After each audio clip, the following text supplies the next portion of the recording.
किस गौरव के तुम योग्य नहीं, कब कौन तुम्हें सुख भोग्य नहीं। जन हो तुम भी जगदीश्वर के, सब है जिसके अपने घर के। फिर दुर्लभ क्या उसके जन को, नर हो न निराश करो मन को, नर हो न निराश करो मन को। कुछ काम करो, जग में रह कर कुछ नाम करो। चिरगांव झांसी में जन्मे एक असाधारण कवि की ये असाधारण पंक्तियां जो है कि नर हो न निराश करो मन को, एक मृत जीव में भी, एक मृतक में भी जान डाल देती है।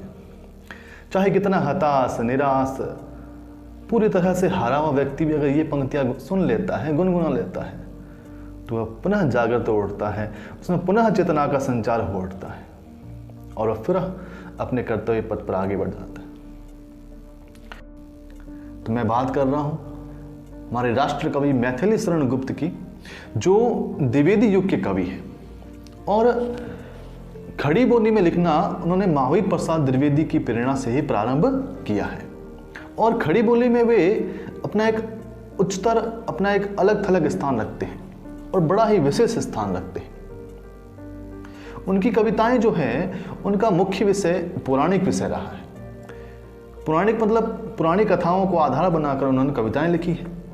चाहे आप उनकी यशोधरा को देख लो, चाहे पंचवटी को देख लो, साकेत है, झनकार है, जय भारत है, ये सारी जो उनकी रचनाएं हैं ये पौराणिक विषयों पर आधारित हैं। और किस प्रकार पौराणिक विषयों को एक सहज और सरल भाव से प्रभावी ढंग से लिखा जा सकता है, ये बात अपन मैथिली शरण गुप्त की ओर देख सकते हैं। परंतु उनको जो पहचान है काव्य जगत में, उनकी जो पहचान है वो उनको भारत भारती रचना से मिलता है और भारत भारती रचना से ही उनको राष्ट्र कवि की उपाधि प्राप्त होती है।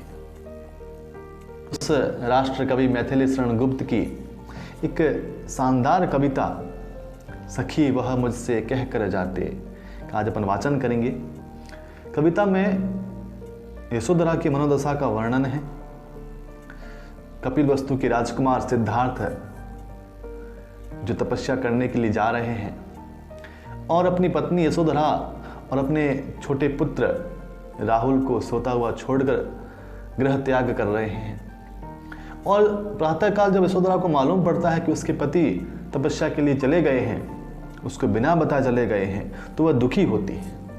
वह दुखी इस बात के लिए नहीं है कि उसके पति उसको छोड़कर चले गए हैं, वह दुखी इस बात के लिए है कि वो छोड़ के तो गए हैं लेकिन मुझसे कह कर नहीं गए हैं। अगर वो कहकर जाते तो क्या मैं उनके पथ की बाधा बनती, क्या मैं उन्हें रोकती? मैं उन्हें कभी नहीं रोकती।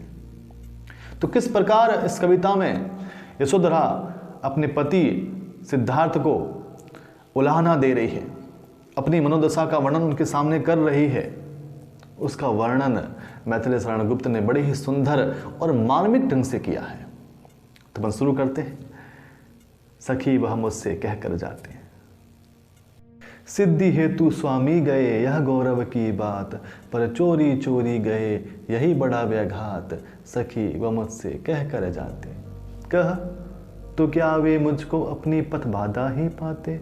सखी वो मुझसे कह कर जाते। उनको इस बात का दुख नहीं है कि उनके पति चले गए हैं, उनको इस बात का दुख है कि वो उसे कह कर नहीं गए हैं। अगर वो कह कर जाते तो क्या वे उसकी पथ की बाधा बनती? नहीं। मुझको बहुत उन्होंने माना फिर भी क्या पूरा पहचाना, मैंने मुख्य उसी को माना जो वो मन में लाते। सखी वो मुझसे कह कर जाते, सखी वो मुझसे कह कर जाते। स्वयं सुसज्जित करके क्षण में, प्रियतम को प्राणों के पण में, हमें भेज देती है रण में। क्षात्र धर्म के नाते, सखी वो मुझसे कह कर जाते, सखी वो मुझसे कह कर जाते। यशोधरा जो है इस अंश में एक छत्राणी की तरह व्यवहार करती है और वो कहती है कि स्वयं सुसज्जित करके क्षण में, प्रियतम को प्राणों के पण में, हमें भेज देती है रण में। क्षात्र धर्म के नाते, सखी वो मुझसे कह कर जाते। कि छत्राणियां कभी इस बात से नहीं डरती है कि उनके पति रण में जा रहे हैं, अपितु वो तो स्वयं अपने पति को तैयार करके रण में भेजती है। परंतु सिद्धार्थ जो उन्हें बिना बताए चले गए हैं, उन्हें इस बात का दुख है और इस बात का उलाहना वो उन्हें दे रही है। हुआ ना वह भी भाग्य भागा, किस पर विफल गर्व अब जागा, जिसने अपनाया था त्यागा, रहे स्मरण ही आते, सखी वो मुझसे कह कर जाते, सखी वो मुझसे कह कर जाते।